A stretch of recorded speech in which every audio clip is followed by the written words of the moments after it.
Hola, estamos en la tercera sesión del tercer módulo. En esta ocasión, bueno, vamos a hablar sobre el onus probandi. Ya nos vamos a ir centrando más en la materia sobre la que nos está tocando en este módulo.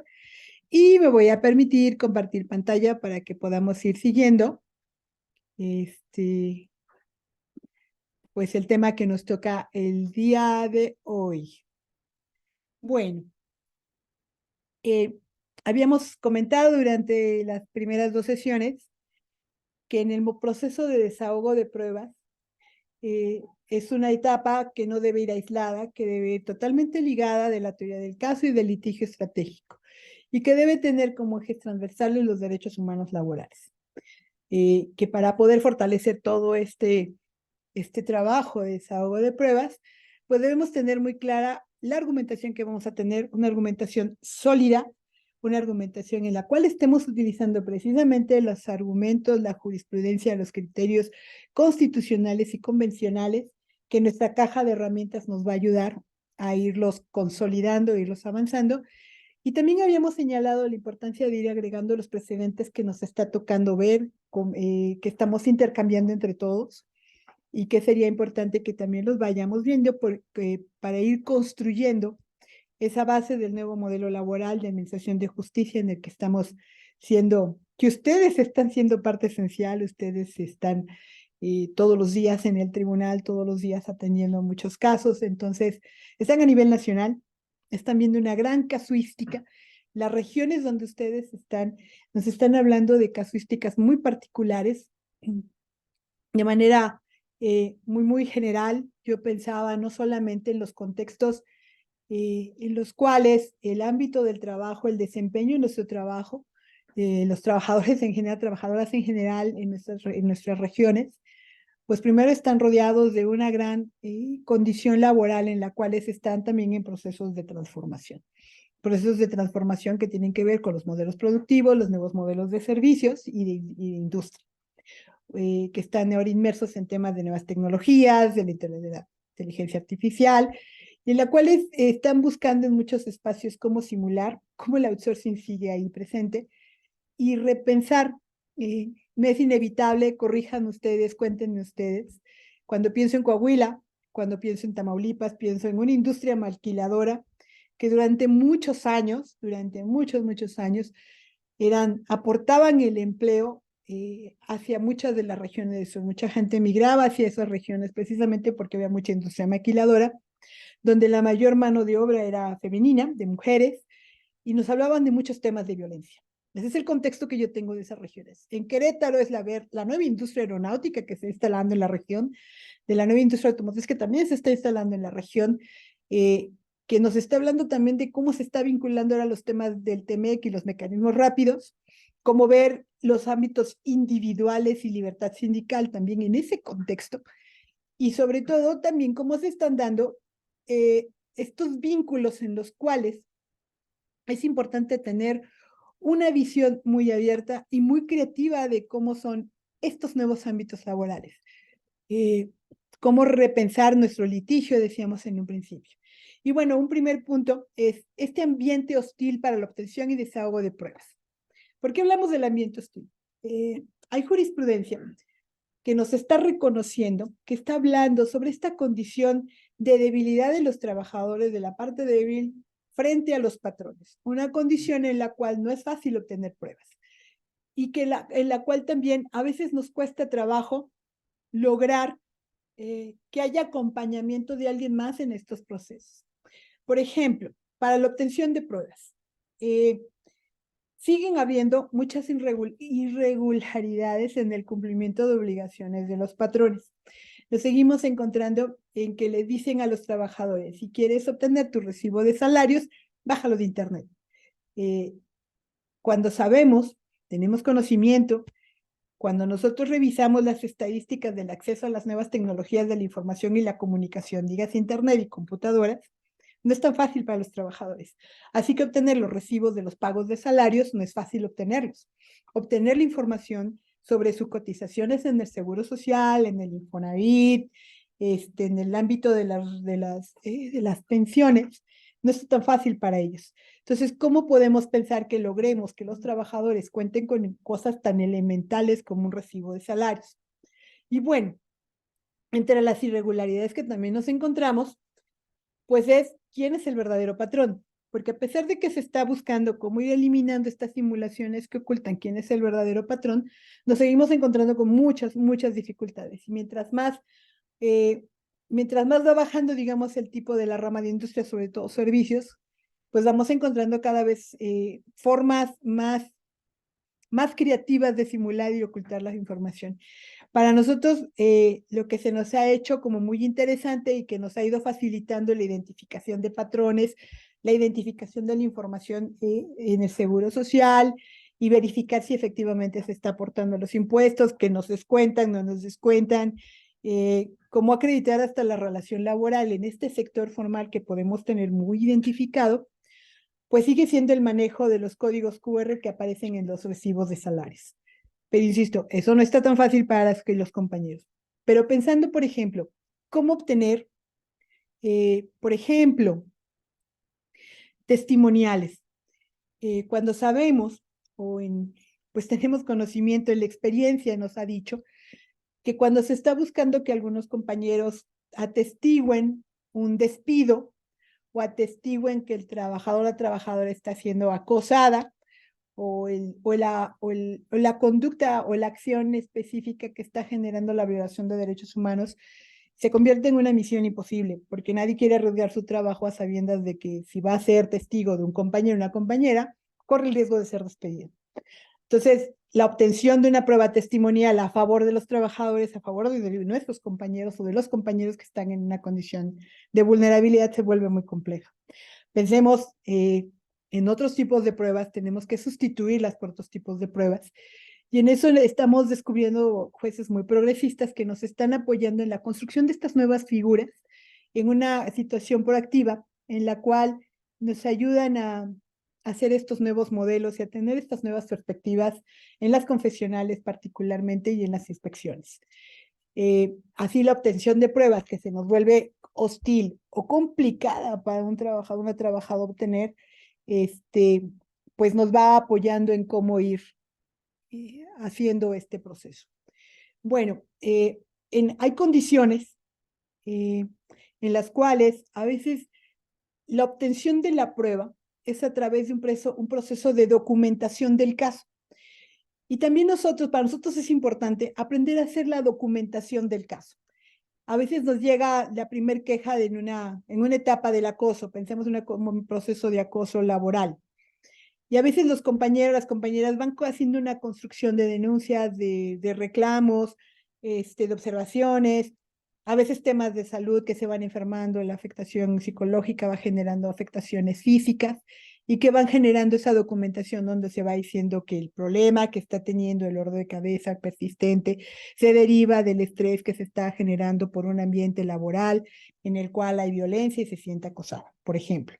Entonces, esa documentación del caso que a veces los compañeros van construyendo muy bien o que nos permiten irla construyendo con ellos cuando llegan a una primera asesoría y al irles haciendo, al ir caminando con ellos en ese proceso de desarrollo de las asesorías, pues vamos generando esta documentación del caso. Aún así, no dejan de ser complejas. El Seguro Social es muy complicado para que nos emita dictámenes de este tipo, o los riesgos de trabajo son muy difíciles, como nos lo dictaminan, por todas las complejidades que nosotros sabemos que los patrones en procesos de simulación evitan que se registren. Pero esto es hablando particularmente de estos sectores formales. Sabemos que hay un centro de trabajo. En ese centro de trabajo podemos encontrar a las personas que son acosadores, directivos, propietarios, dónde está la documentación, dónde están los archivos, la obligación de tener los archivos, las obligaciones patronales que tienen, que a nosotros nos permite más o menos tener ubicado las pruebas que necesitamos para acreditar la violación del derecho que estamos reclamando. Tenemos contextos aún más complejos, esos espacios donde el patrón o la patrona son informales o tienen un proceso de informalidad o de simulación, decíamos, en las relaciones de trabajo, o que en ese proceso de simulación dilatan el cumplimiento de las obligaciones, un poco en la percepción de, pues primero veo si de verdad se queda a trabajar y después cumplo con inscribirlo en el Seguro Social, o simplemente es no lo inscribo cuando entra y lo voy dando de baja y periódicamente voy haciendo ese rejuego. Entonces, ese contexto cuando digamos que están en el Seguro Social. Pero hay condiciones aún más vulnerables en las cuales no hay nada registrado. Y es donde nos encontramos, por ejemplo, las trabajadoras del hogar, que generalmente tienen una historia de trabajo en un domicilio, trabajadores, trabajadoras, jardineros, nos encontramos mucha diversidad en este sector, los cuales trabajan durante muchos años, les pagan en mano, no tienen seguridad social, y donde la acreditación de la relación de trabajo pues no se puede hacer de forma documental tan fácil, y se tiene que hacer una construcción de pruebas, una generación de una documentación de las pruebas, de documentación del caso para poder generar las presunciones, generar los elementos para acreditar, por ejemplo, la relación de trabajo. Y no solo la relación de trabajo, sino acreditar qué prestaciones recibía y las condiciones propias de cómo se desarrollaba el trabajo. Y ahí a veces las únicas formas que tenemos pues es a través de los testigos que están alrededor de, de esa casa, digamos, de ese centro de trabajo, en los cuales la trabajadora del hogar se desempeñaba para realizar las funciones propias de su trabajo. Tenemos grupos como deportistas, como artistas, los llamados propineros, aquellos que les hacen firmar recibos de salarios, listas de asistencia, listas de nómina, para poder demostrar que supuestamente se cumplen con obligaciones, pero lo que vamos descubriendo es que es una forma de condicionar la continuidad de la relación de trabajo. Ahí no se vuelve también esencial cómo lograr que las y los trabajadores pues vayan generando, buscando la información necesaria, por ejemplo, para acreditar quién es el patrón, para acreditar que la persona que le está haciendo las instrucciones, la supervisión del trabajo, pues no necesariamente es el patrón, y que a veces el representante de alguien más que nunca se presenta, o bueno, hay toda una diversidad en ese sentido, o que se llaman elegantemente de otra forma, como productores, como administradores, representantes. Hay un montón de figuras, hay que ver hasta los periodistas, que ahora vivimos en una gran tragedia de los periodistas, porque uno va descubriendo que en este ambiente tan hostil y tan violento que está viviendo en el país, pues no tienen ningún tipo de protección, a pesar de que estén laborando para un medio de comunicación regular, o medios de comunicación relacionados directamente o que son directos de las dependencias públicas.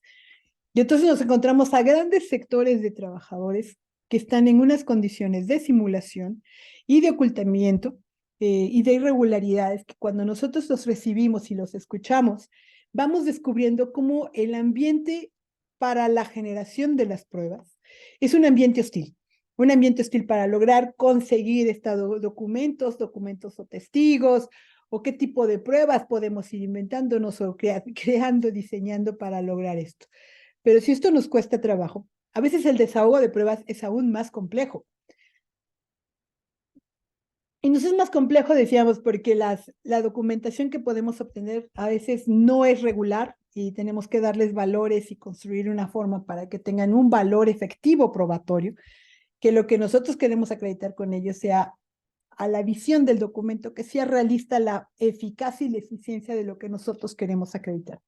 Un desahogo de pruebas en donde es muy fácil que un patrón elija a sus testigos si son dependientes si su relación de trabajo depende precisamente de esa declaración, que se puede fabricar fácilmente documentación y que se pueden hacer un montón de falsificación, elaboración de cosas, exprofeso, de renuncias, lo sabemos.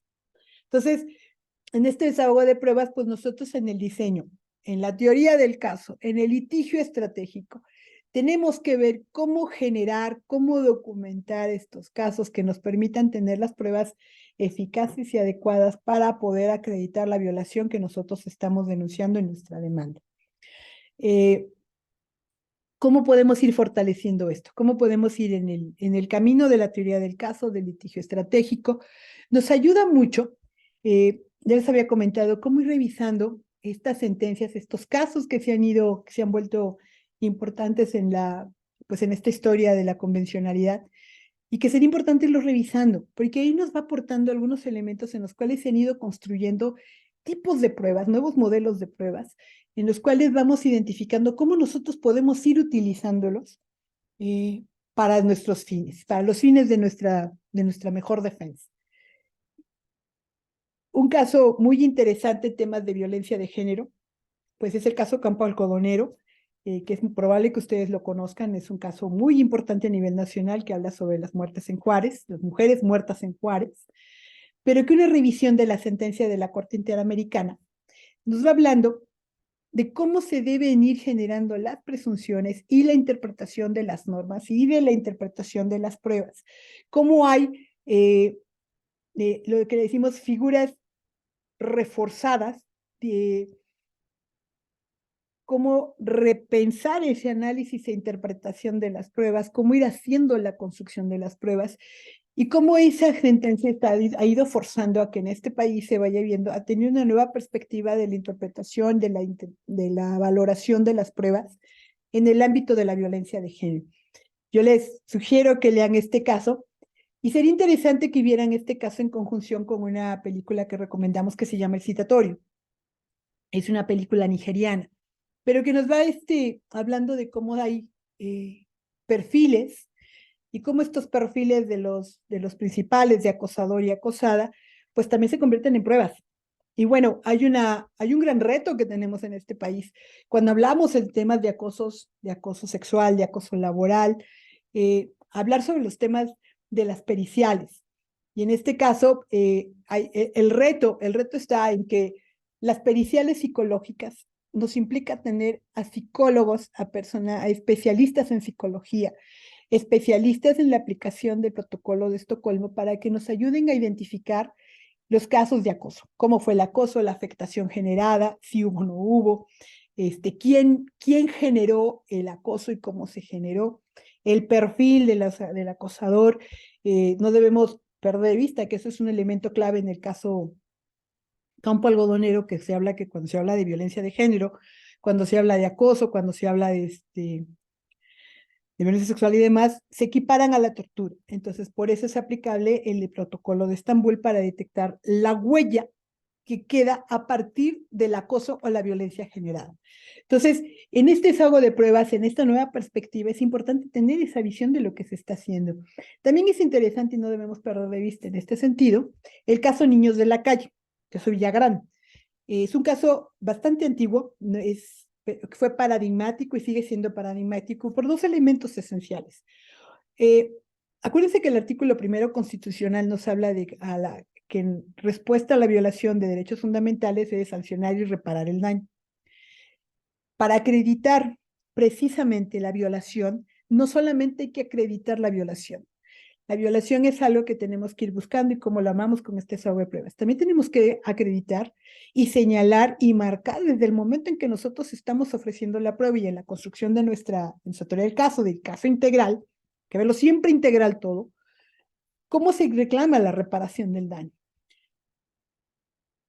En México estamos en pañales en la reparación del daño. Este es uno de los primeros casos más importantes. Ha habido mucho más evolución en la materia, pero para nosotros, en estos momentos históricos en los que estamos, en esta etapa histórica en la que estamos, nos ayuda muy bien el caso Villagrán. Y les digo por qué.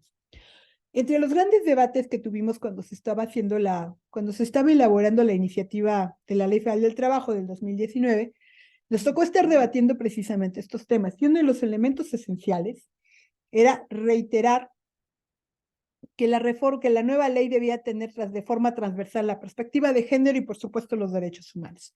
Y que se tenía que reformar el tema de la estabilidad en el empleo. Bajo este criterio. La estabilidad en el empleo es un derecho fundamental. Y los derechos fundamentales, cuando son afectados o son violados, nulificados o restringidos, deben tener una sanción que realmente genere una conducta del perpetrador que no lo vuelva a hacer, para que lo veamos de no repetición.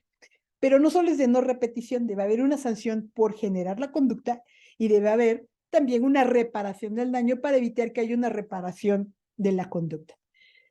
no se quiso establecer porque se señalaba que para eso estaban los salarios caídos.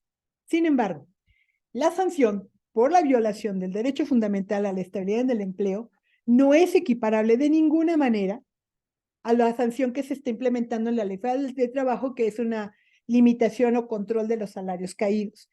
Y no solo eso, porque solamente se ven los salarios caídos y en las demandas a veces perdemos de vista todas las implicaciones que tiene perder el empleo. Y cuando estamos reclamando es el derecho a la estabilidad en el empleo está interdependiente, es totalmente integral si lo vemos, que ese trabajo es para un proyecto de vida personal y familiar. Y si nosotros perdemos el empleo, pues perdemos ese proyecto de vida.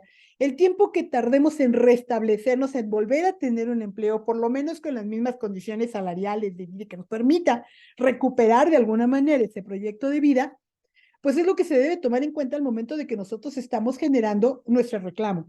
Pero ese reclamo también debe considerar entonces esta reparación del daño, esta sanción que implique la no repetición de la conducta. Y entonces empecemos a pensar también, empecemos a considerar que esto debe estar también en nuestra teoría del caso, no debe ser un tema aislado.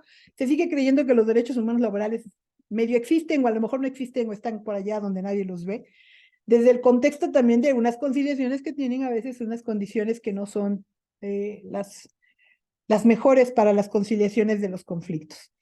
Entonces, ahí es interesante que revisaran los niños de la calle por cómo se hace el análisis de la reparación del daño por el proyecto de vida perdido. Es un tema muy interesante. Hay más jurisprudencias que pueden ver, hay muchos más casos, más sentencias que la Corte Interamericana ha ido emitiendo a lo largo de los años, pero esto nos permite a nosotros empezar a construir esa base que hemos estado comentando que es necesario sentar las bases para nuestro nuevo modelo. ¿Qué necesitamos tener claro en este escenario? Cada caso tiene su propio contexto. Ese contexto es el que nosotros debemos tener claro para la obtención de las pruebas, documentación del caso si nos da la oportunidad previa y sobre todo para el desahogo de pruebas. Me es inevitable otra vez pensar, hay muchos espacios donde el nivel educativo que tenemos de las y los trabajadores que llegan con nosotros, que su nivel de vulnerabilidad es más alto precisamente por el nivel educativo. Y que en eso, ese nivel educativo se refleja también en el desahogo de las pruebas, en una confesional o en una testimonial. Entonces nosotros tenemos que hacer todo un análisis del contexto integral de quiénes son parte en este proceso del desahogo de las pruebas, del diseño de la prueba, de la obtención de la prueba, y cómo vamos a ofrecer y cómo las vamos a desahogar, cómo contribuir, cómo lograr entender que estos contextos de niveles educativos, incluso de afectación o daño causado por la pérdida del empleo, de molestia, de enojo, de indignación que pueda haber todavía en un trabajador, trabajadora, pues están presentes en este proceso. Uno de los temas que no está muy claro y que a veces es importante también recordar cuando estamos haciendo nuestro ofrecimiento de pruebas y hablando y estamos en frente al juez diciendo cómo estamos haciendo cuando dicen que se admiten las pruebas, se admiten las pruebas y se señala la siguiente fecha para abrir la audiencia de juicio. ¿Qué debemos pensar ahí? Si se trata de un caso de una mujer de acoso laboral, de violencia sexual, pues hay que dejar claro que no vamos a tener a nuestra víctima ahí necesariamente en audiencia frente al perpetrador, que debemos tener las condiciones adecuadas para que no sea revictimizada esta persona, esta mujer en general, en ese contexto del desahogo de la prueba. Y como el desahogo de una prueba confesional de alguien que ha sido víctima de violencia, pues debe ser desahogada. Cómo debe manejarse el ambiente para que esta persona pueda realmente tener la tranquilidad para poder responder a un cuestionario, a un pliego de peticiones, a un interrogatorio que puede ser bastante hostil, bastante agresivo, considerando que hay una afectación previa precisamente por un ambiente de violencia dentro del centro de trabajo. Un ambiente que puede ser reforzado, además, si se llegan los testigos, si llegan a confesionales para hechos propios de gente que fue parte de esto y que no actuó, parte de un proceso, de todo un esquema y que también participó, pues también es algo que nosotros debemos tener claro al momento de desahogo de la prueba, en el cómo debemos lograr que las condiciones del desahogo de la prueba no sea un ambiente hostil también, que sea un ambiente que permita la libertad para hacer este proceso. Así que bueno,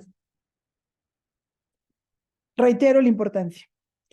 El derecho del trabajo es un derecho social y que debe generar las condiciones, las acciones positivas necesarias para que la parte débil no se encuentre en esta condición de hostilidad y que la condición de obtención de pruebas y desahogo de pruebas no se genere en tal condición que lo deje en una situación de indefensión.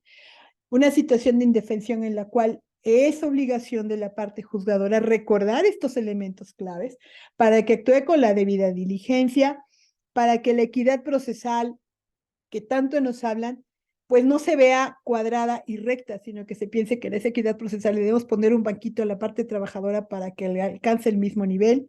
No somos tan iguales, los trabajadores y patronos son tan iguales. Un desempeño proactivo del juez para que este equilibrio procesal sea real, considerando las debilidades de la parte trabajadora. ¿Cómo debemos pensar en estas pruebas? Debemos recordar que cuando nosotros elaboramos la demanda, y ofrecemos las pruebas y hacemos toda nuestra teoría del caso, ya está ahí plasmada, pero ya estamos diciendo, yo voy para allá, ¿cuál es mi acción principal? ¿Qué es lo que pretendo acreditar y cuáles son mis partes accesorias y por dónde voy a entrarle? La importancia de fijar la litis. Nosotros debemos dejar muy claro cuál es el centro de nuestra teoría del caso, porque esto es lo que va a determinar la carga probatoria.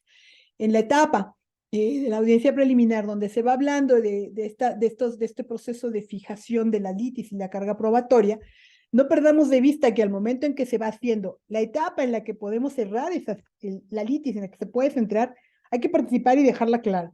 Y en el momento de la admisión de pruebas hay que dejar también claro cuando se va admitiendo nuestras pruebas que ya debimos haber llevado un análisis real de cada una de ellas, de por dónde va cada una de nuestras pruebas, las nuestras y las de nuestra contraparte. Pues ahí, al llevar los análisis, nosotros hacer la manifestación que nos permita dejar esto claro. Mi litis es esta y esta es mi carga probatoria.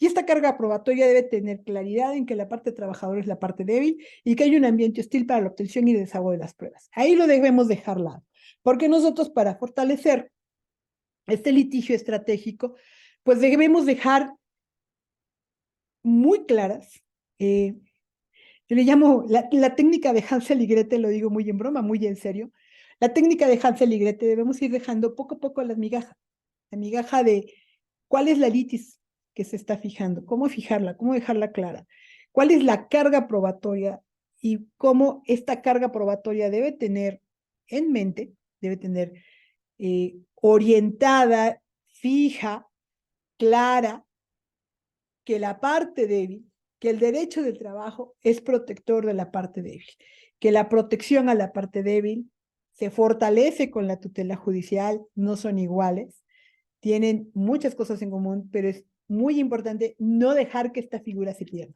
¿Cómo la tutela judicial va a garantizar que en esta fijación de la litis y la carga probatoria, las pruebas que tenemos nosotras ofrecidos para el desahogo y por el camino que nosotros queremos llegar sobre nuestro litigio estratégico, realmente nos garantice que la sentencia tenga esta perspectiva clara de por dónde vamos? Una perspectiva clara de transversalidad de los derechos humanos y de género. Para ello también es importante que nosotros revisemos casos, las sentencias, y hay un voto particular del juez MacGregor y hay otro también una opinión consultiva sobre el caso Avena de migrantes. Perdón, no es el caso Avena, es sobre el tema de los derechos de los migrantes, donde el entonces juez Sergio García Ramírez emitió también opiniones muy interesantes de cómo verse el mundo del trabajo, cómo se ve a los trabajadores, cómo debemos tener una visión amplia de las y los trabajadores. Las y los trabajadores tienen inherentes a sí mismos estos derechos humanos laborales que a veces perdemos de vista. La estabilidad en el empleo, insisto, yo reitero mucho la estabilidad en el empleo, que es nuestro gran derecho individual. Individual y colectivo, no podemos pensar la asociación colectiva, la libertad sindical, no podemos pensar la acción colectiva ni la huelga si no tenemos la estabilidad del empleo. que bueno, son de las debilidades que tiene nuestra Ley Federal del Trabajo, y que ahí es importante que ustedes también no lo pierdan de vista. Decíamos que cuáles sectores podrían ser vulnerables, aún el sector, eh, los vulnerables que planteábamos, el de que están en marcos de simulaciones, lo que llamamos los indocumentados laborales, porque no tenemos procesos, documentaciones reales, efectivas, oficiales de sus relaciones, y donde y los formales, donde ahora, entre las grandes cosas que nos estamos encontrando es precisamente aquellos trabajadores que al cuestionar el contrato o la contratación colectiva que tienen y la representación sindical que tienen, empiezan a ejercer, a conocer su derecho a la libertad sindical y que son despedidos por eso.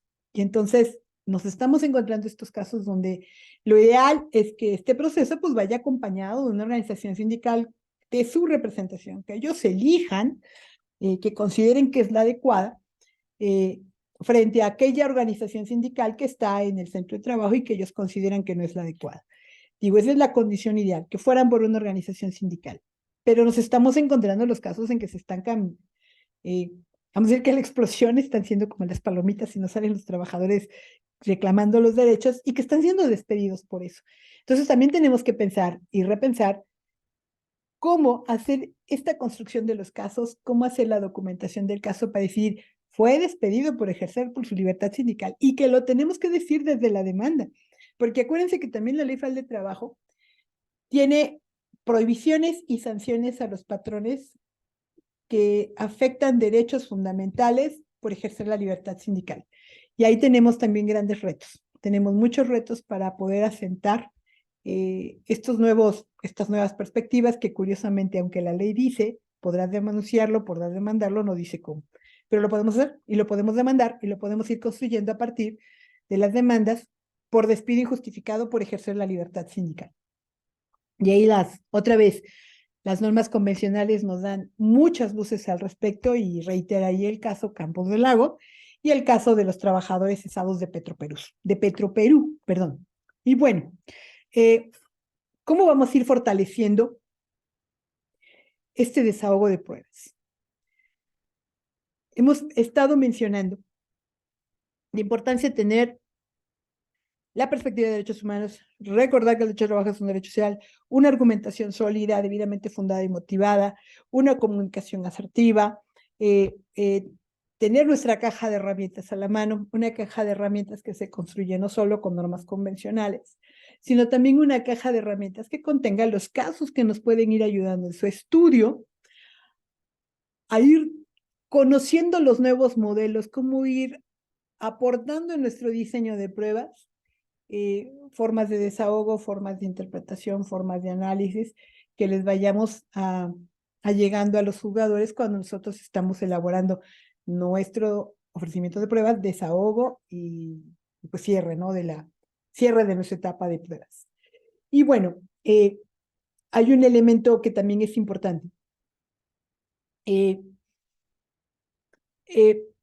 A veces, o no a veces, suele ser cada vez más común que pareciera que el trabajo de litigio se está convirtiendo también en un trabajo de investigación.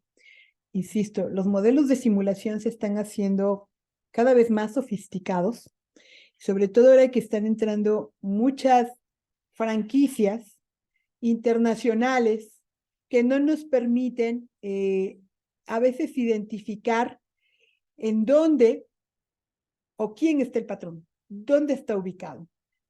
¿Cómo lograr llamar a ese patrón? Y que en ese proceso de investigación necesitamos allegarnos mayor documentación.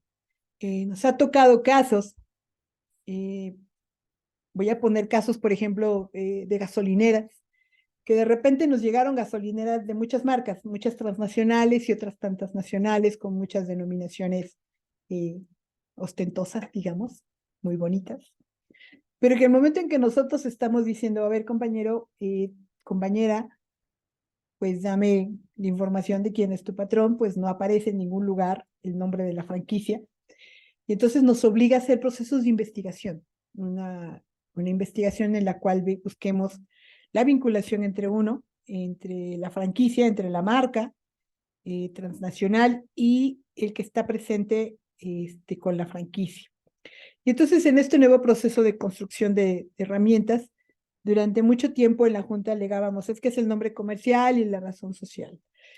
Ahora tenemos que pensar cómo lograr que las franquicias, que esa razón, ese nombre comercial que aparece, que es el ostentoso, el de colorcitos, y que está ahí bonito y que aparece por todos lados, y que está en los uniformes, y que a veces todo el mundo se siente feliz porque tiene la camiseta de una marca, pero que esa marca, a la hora de las responsabilidades, no está.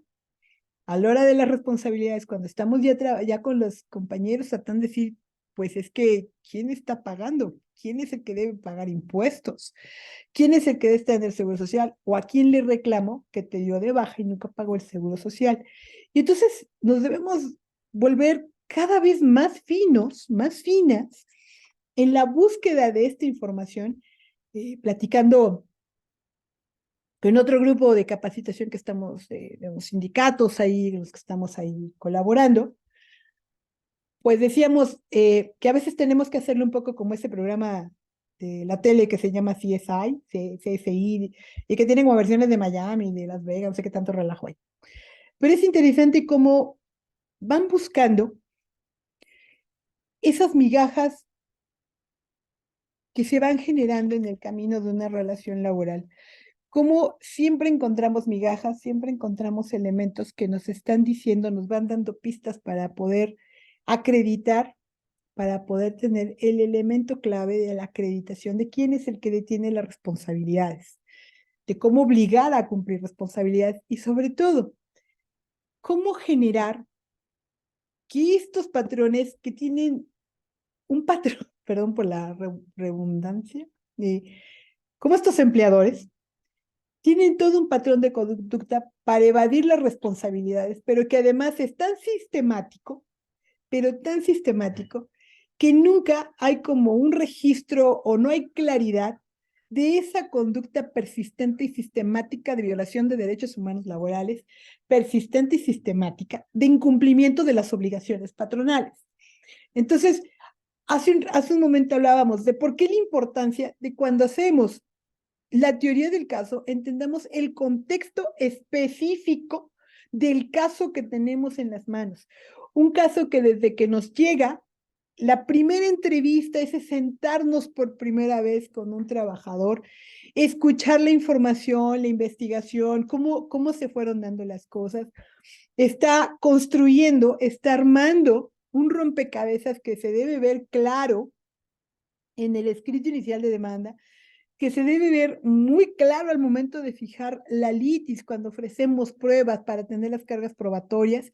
Y decíamos, el entendimiento de cómo cada prueba en su particularidad debe entender también el contexto educativo, social, económico, en el cual se encuentran las personas que estén involucradas en el proceso de desahogo de pruebas.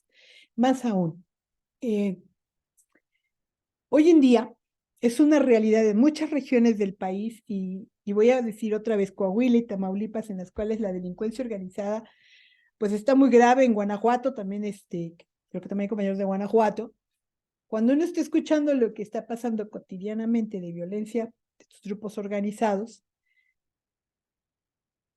también hemos detectado, también nos hemos encontrado situaciones en las cuales patrones y a veces los sindicatos que están dentro de esos centros de trabajo generan condiciones para violación de los derechos humanos laborales. Y voy a ser un poco más precisa. Cualquier trabajadora, que se le ocurra quejarse con el patrón y decirle, oiga, es que pues ya van muchas horas extras y yo no veo claro que me pague y siempre me dice, te quedas y pues yo a veces digo, sabes, tengo que dormir y comer, y soy un poco superflua, a veces como, a veces duermo. Y el momento en que dicen, ok, te pago, y casualmente los asaltan, ¿no? Y sabemos y casi los identificamos quiénes son. O los asaltan, o los despiden, o los amenazan. No hace mucho nos encontrábamos en una condición en la cual llegó un grupo armado a desalojar a los trabajadores de una huelga. y nos sorprendíamos porque decíamos, bueno, antes nos quejábamos de los clásicos golpeadores, ahora son grupos armados de delincuencia organizada, los que llegan a desalojar huelgas. Y son estos mismos grupos, este mismo grupo y en ese contexto que nos ha tocado, que son los grupos que llegan, que cierran a los trabajadores y les dicen, órale, fírmenle todas las renuncias y bye, y no hay nada que hacer. Y aunque sean transnacionales, nadie se salva en esto. Eso ya nos pasó también en un centro de trabajo donde casualmente se ganó la constancia y representatividad de un sindicato independiente y una vez ganada, se publica que ya está la constancia y representatividad y se está procesando el nuevo contrato colectivo en menos de 5 días, en lo que sale la constancia y en lo que sale el acuerdo de recepción del emplazamiento a huelga. Y llegó un grupo también así, de delincuentes, llegó un camión y encerraron a los trabajadores, amenazaron a los trabajadores y los hicieron firmar todas las renuncias. ¿Cómo? En este nuevo contexto, cómo en este escenario de violencia, en este escenario de delincuencia organizada, logramos que este ambiente hostil que viven las y los trabajadores no se convierta en una imposibilidad para el reclamo de derechos. Por supuesto que estos grupos no llegan por obra y arte de magia, siempre llegan porque alguien los contrató, porque alguien los llamó y que generalmente se queda impune. Eso nos pasó mucho, mucho. Y ahora que lo estamos viendo de nuevo, pues la pregunta que nos hacemos y en los nuevos caminos que tenemos es, ¿cómo hacemos? ¿Cómo diseñamos nuevas pruebas? ¿Cómo logramos los nuevos criterios para que se entienda esta realidad nacional? Esto que estamos viviendo a nivel nacional de violencia, a nivel nacional de simulaciones y a nivel nacional de nuevas formas para evitar el cumplimiento de las obligaciones. Es ahí donde el ambiente hostil del que estamos hablando debe ser algo que plasmemos, que hagamos patente en nuestra argumentación muy sólida del por qué el trabajador, la trabajadora en el ofrecimiento de las pruebas no tiene todos los elementos que se quisieran para probar, pero que al mismo tiempo, al estar explicando esta condición argumentada, bien comunicada, se le haga al juzgador una invitación, una solicitud, una petición de que sea un juez proactivo, que esta nueva figura del juez proactivo y de actuar dentro de los principios de realidad sea una posición que permita allegarse de mayores elementos a partir del tribunal, a partir de la autoridad jurisdiccional, que no ponga en riesgo la integridad de los trabajadores y de sus familias, que permita obtener esas pruebas que para un trabajador, una trabajadora, no son fáciles de obtener y a veces que es imposible obtener. ¿Cómo lograr presionar para que un patrón no persista en una conducta de este tipo? ¿Y cómo logramos, que esto ya es como el reto que nos dejo, cómo logramos que esos patrones que ya sabemos que tienen, otra vez la redundancia, perdón, me proyecté, cómo lograr que estos empleadores que tenemos focalizados en esa conducta de simulación, de violación de derechos persistente y sistemática, no se quede aislada, que se convierta en este patrón que está aquí, está acá, está allá, está en este lado, pues focalizarlo como un patrón que ya es un problema. ¿Y cómo atacamos entre todos ese patrón? ¿Cómo hacer? Así como se hacen a veces, hacer como nuestra lista negra de patrones, donde digamos esto no se vale. Que eso es también un tema interesante. Cuando estábamos en la Junta, muchas veces discutíamos, ¿cómo sabes que hay una lista negra? ¿Cómo alegamos que hay listas negras? ¿Cómo sabemos que no se le está poniendo el índice al trabajador? Que son prohibiciones que están en la Ley Federal del Trabajo. Sabíamos porque a los trabajadores a veces le decían, pues no te contrato porque hablé y pedí información de ti y me dieron malas referencias, o simplemente no me contestan. O a lo mejor el patrón no lo sabe, pero la persona, el asesor legal que sí sabe que la empresa A, esa persona se le ocurrió, cometió el pecado, cometió la imprudencia, el abuso, la barbaridad de demandar sus derechos, de reclamar sus derechos, pues ahora está con el patrón C. Y ahí el mismo asesor le decir, no lo hagas.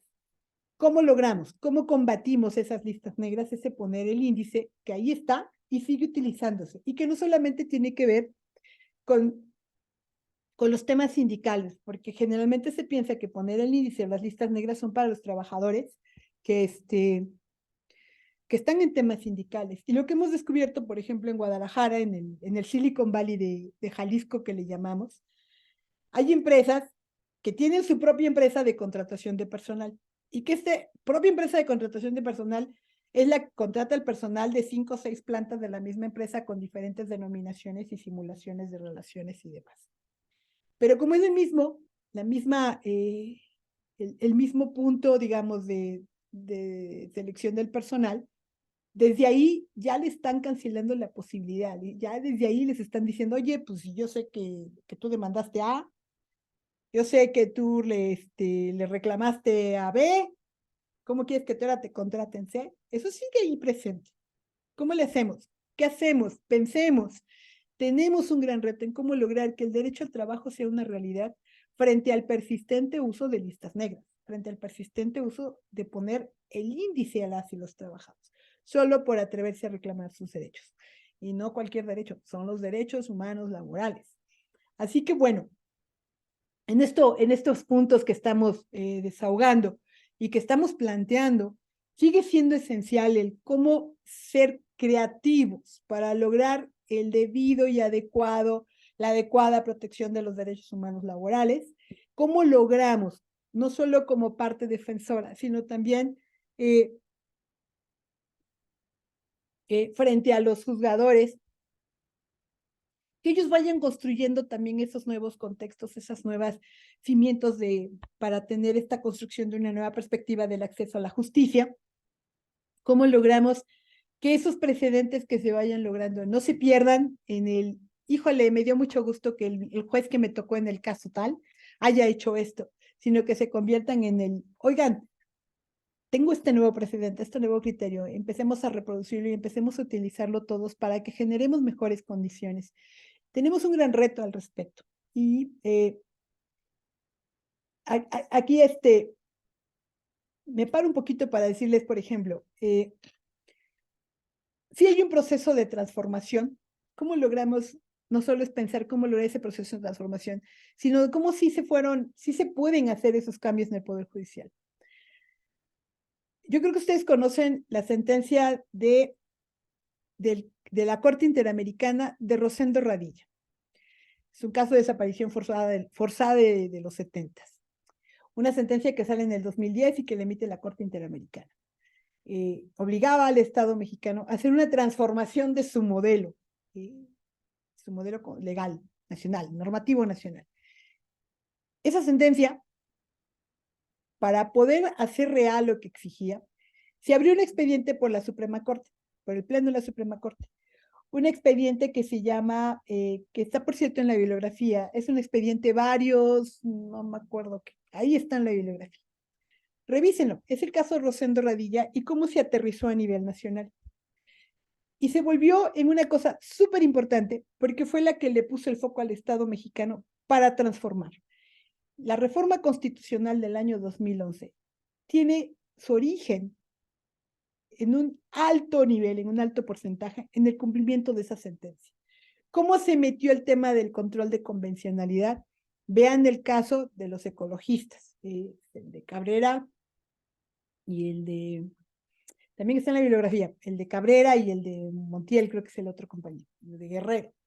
Pero son muy interesantes porque hay un voto razonado ahí donde se va hablando de la importancia de que se vaya viendo una nueva forma de integrar las normas internacionales, los criterios internacionales en la defensa de los derechos humanos.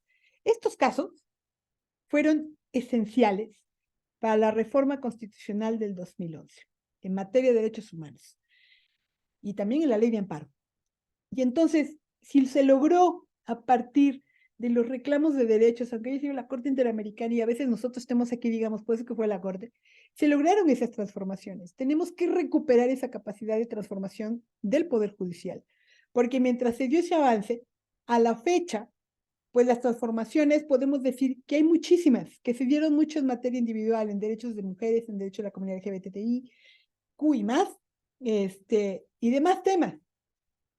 pero en el ámbito de los derechos laborales seguimos muy atrás, seguimos reclamando que existimos, seguimos diciendo que es algo que ahí está, que tiene muchos años que existe, que curiosamente cuando presumimos nuestra constitución de 1917 y decimos fue la primera constitución social, lo alardeamos, pero porque uno de los temas sociales fue precisamente la perspectiva del derecho del trabajo, los artículos que se construyeron a partir de, de trabajadores, de la convivencia, de expertos y de asesores que estuvieron alrededor de todo nuestro proceso que dio origen, que fue la base de la reforma del 17. Ahí están y se han generado, y ahí están esas transformaciones, y que desde ahí vienen los conceptos del trabajo no es el trabajo no es mercancía, de, de justicia social, que fueron reflejadas en la Constitución de Filadelfia de la Organización Internacional del Trabajo y que persisten, y que los grandes debates que se dieron sobre la cancelación del outsourcing devienen de ese concepto, el trabajo no es mercancía. Entonces, si hemos logrado, si hemos transformado, si tenemos los criterios, tenemos los sustentos, tenemos toda la base histórica, argumentativa, legal, convencional, nacional, constitucional y legal, aprovechémoslo, usémoslo, que sean parte de nuestra caja de herramientas para que nuestro proceso de onus probandi sea un proceso que se está fortaleciendo y que estemos fortaleciendo en cada caso para generar esos precedentes, para generar esa base que nos lleven a un nuevo contexto de acceso a la justicia. Un acceso a la justicia que también es importante verla desde un nuevo contexto, desde el artículo constitucional, artículo 17, y que tenemos jurisprudencia al respecto y que la Corte Interamericana ha hablado también sobre cuál es nuestra perspectiva que debemos tener en el acceso a la justicia, que finalmente nuestra teoría del caso, nuestro litigio estratégico, lo que tiene en la mira, lo que estamos viendo allá es un efectivo, eficiente y real acceso a la justicia. Y solo lo podemos lograr asentando en cada una de estas etapas y en los elementos que estamos hoy revisando, precisamente estos criterios. Y entonces les decía, ¿cómo ver todos estos procesos a través del caso de Rosendo Radilla, que en México se reflejó en la Suprema Corte, en el caso varios, no me acuerdo qué, ahí está en la bibliografía? ¿Cómo se fue dando esta transformación en el debate que se va dando en el pleno de la Suprema Corte? ¿Cómo las posturas de cada ministro se fueron desde espacios muy cerrados? Vamos viendo incluso la formación, unos más positivistas, unos más de perspectiva de derechos humanos, unos más abiertos, como cada quien en su postura. En los debates que se van dando, en este caso en particular, se va transformando. Varios de ellos van transformando su perspectiva del derecho, cómo debe caminar y transformarse el derecho en México.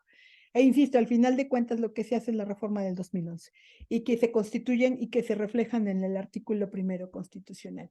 Si ustedes tienen la oportunidad, digo, nosotros ahí lo aportamos y ojalá tengan la posibilidad de revisar este expediente, todo está en línea, que lo puedan revisar y van a ir descubriendo cómo nosotros podemos ir haciendo una nueva transformación a partir de una argumentación sólida, una comunicación asertiva y con una construcción del caso, una teoría del caso y un litigio estratégico que sea con una perspectiva de derechos humanos y que tenga claro que nuestro objetivo es el acceso a la justicia de quienes cada día están sintiendo o están viviendo las violaciones a sus derechos humanos laborales.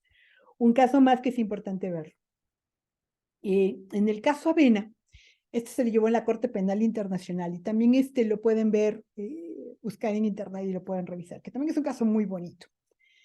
Y tiene una particularidad. Hoy en día, nosotros sabemos que tenemos una gran población migrante que fue de tránsito, que es transnacional, tránsito transnacional, de tránsito nacional, que se han sido desalojados de sus zonas y que llegan a nuevos lugares a buscar un proyecto de vida y que muchos de ellos llegan sin papeles y sin nada.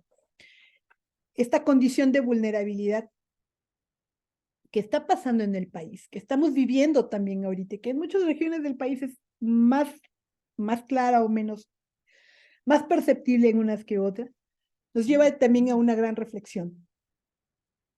porque el reto que tenemos es no permitir y ser parte de esa vigilancia de que estas personas que son migrantes, que ya su condición de migrante los vuelve vulnerables, que no sean víctimas de abusos en el ámbito laboral. Y recordar que los derechos humanos son portables.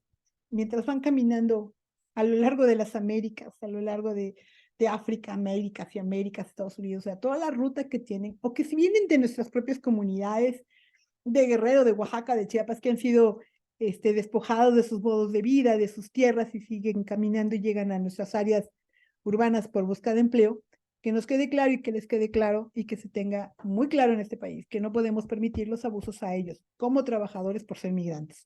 Entonces tenemos un nuevo escenario en el cual, otra vez, el derecho del trabajo ve la parte débil y los migrantes están en una condición de debilidad y de vulnerabilidad que impresionante.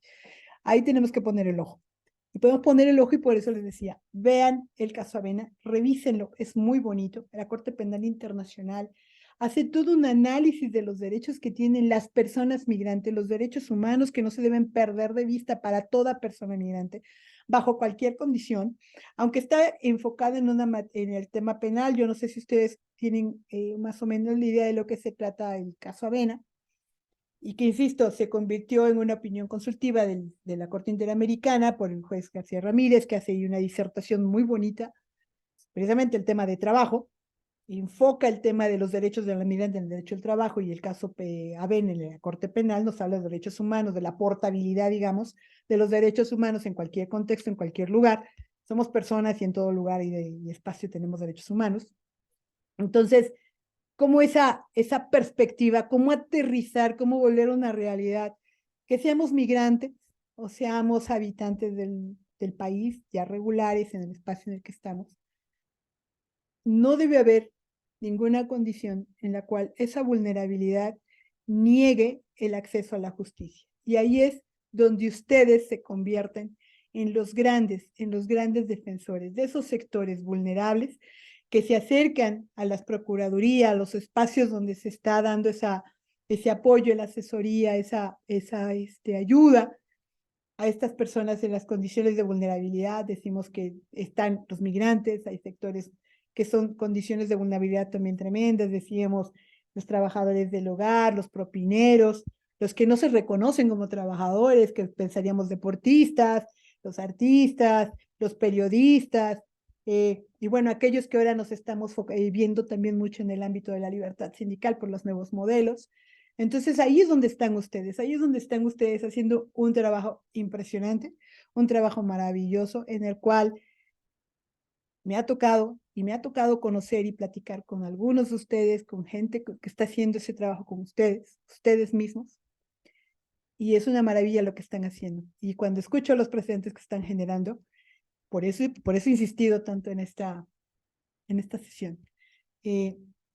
Compartámonos los precedentes, porque son como vamos a construir un verdadero modelo de acceso a la justicia para los grupos más vulnerables, ya sean migrantes o nacionales que están en una condición de simulación, o de los propios formales, que también están viviendo condiciones de violencia por listas negras, por poner el índice, por simulaciones, porque no existe, porque tenemos una muy muy débil situación de vigilancia y sanción para que se cumpla la legislación laboral. La vigilancia es muy frágil.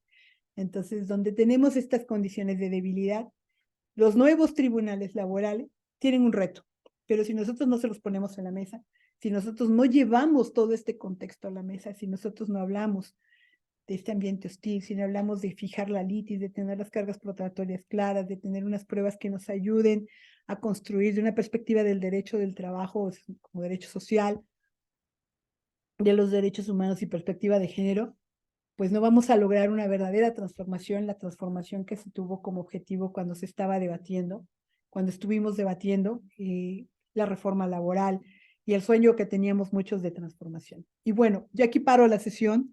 Muchas gracias y les dejo la tarea. La tarea, al igual que la vez pasada, estamos en audiencia y a partir de este momento casi les diría, la parte actora quiere manifestar algo al respecto, tienen 40 minutos para hacerlo.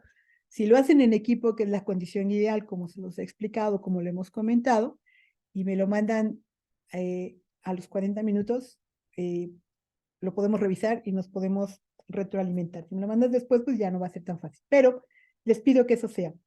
Y ¿cuál es la tarea? En la sesión número 2, o en esta sesión, hoy no me acuerdo. Bueno, les planteamos 4 casos. Elijan uno de estos casos y en el contexto que está este caso en concreto, diagnostiquen, hagan su teoría del caso. Imagínense una teoría del caso con algo muy, muy básico que los vamos a dar y consideren cuál sería la prueba más importante para la protección de los derechos humanos laborales que están violándose. La acción principal. Piensen en esa prueba, formúlenme el ofrecimiento de la prueba y el medio de perfeccionamiento. Y conste que estoy avisando. Piensen en un contexto de vulnerabilidad, en un contexto formal, un contexto de simulación. Imagínense, en el caso que ustedes elijan, este escenario. Otra vez, no más de 2 cuartillas. Estamos en audiencia de abogados y pensemos cómo podemos resolver esto en lo inmediato. Y en todo caso, ¿qué le pediríamos al juez? Que nos ayude a un juez proactivo para llegarse de mayores elementos para acreditar la violación que nosotros queremos que sea reparada. Buena tarde y nos vemos en la próxima sesión.